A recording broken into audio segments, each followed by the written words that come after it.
윤석열 대통령에 대한 탄핵 심판 최종 변론이 조금 전에 종결됐습니다. 윤 대통령은 67분간의 최후 진술에서 국민께 죄송하다면서 비상계엄이 대국민 호소용이었다는 점을 다시 한번 강조했는데요.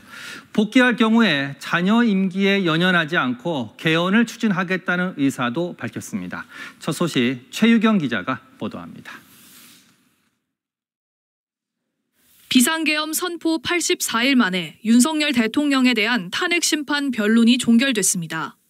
모든 절차가 끝난 뒤 피청구인 윤 대통령은 1시간 넘게 최종 의견을 진술했습니다.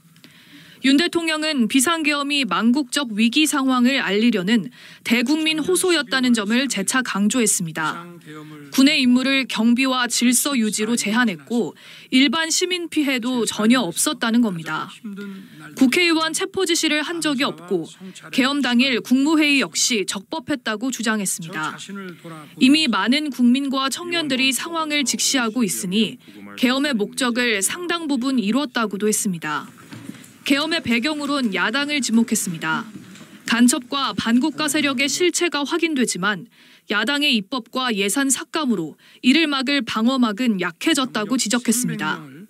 2시간 반짜리 비상계엄과 2년 반 동안 정부를 마비시켜온 거대 야당 가운데 어느 쪽이 상대의 권능을 마비시키고 침해한 것이냐고 되묻기도 했습니다. 자신이 직무에 복귀하면 또다시 계엄을 선포할 거란 일각의 주장에 대해선 터무니없는 이야기라고 일축했습니다. 그러면서 남은 임기에 연연하지 않고 개헌과 정치개혁을 추진하겠다고 선언했습니다. 윤 대통령은 마지막으로 계엄 과정에서 국민들에게 혼란과 불편을 끼친 점은 진심으로 죄송스럽게 생각한다고 사과했습니다. KBS 뉴스 최유경입니다.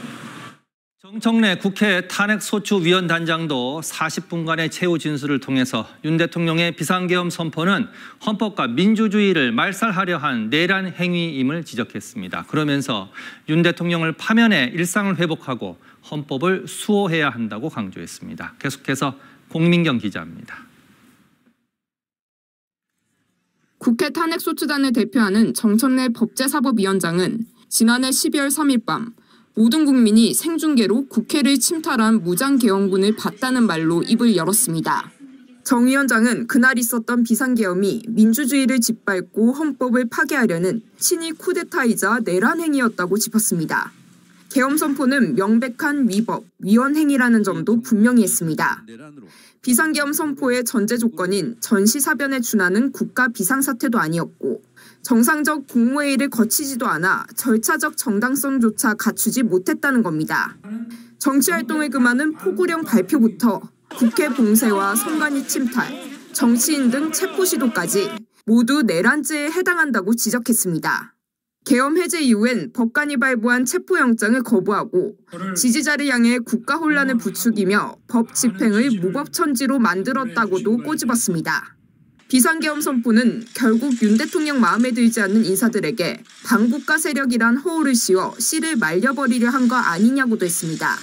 특히 호소용 계엄으로 아무 일도 일어나지 않았다는 윤 대통령의 주장과 달리 계엄의 피해는 엄청나다며 신속한 파면이 마땅하다고 강조했습니다.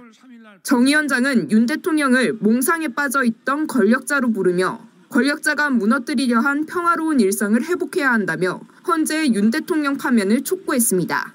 KBS 뉴스 공민경입니다.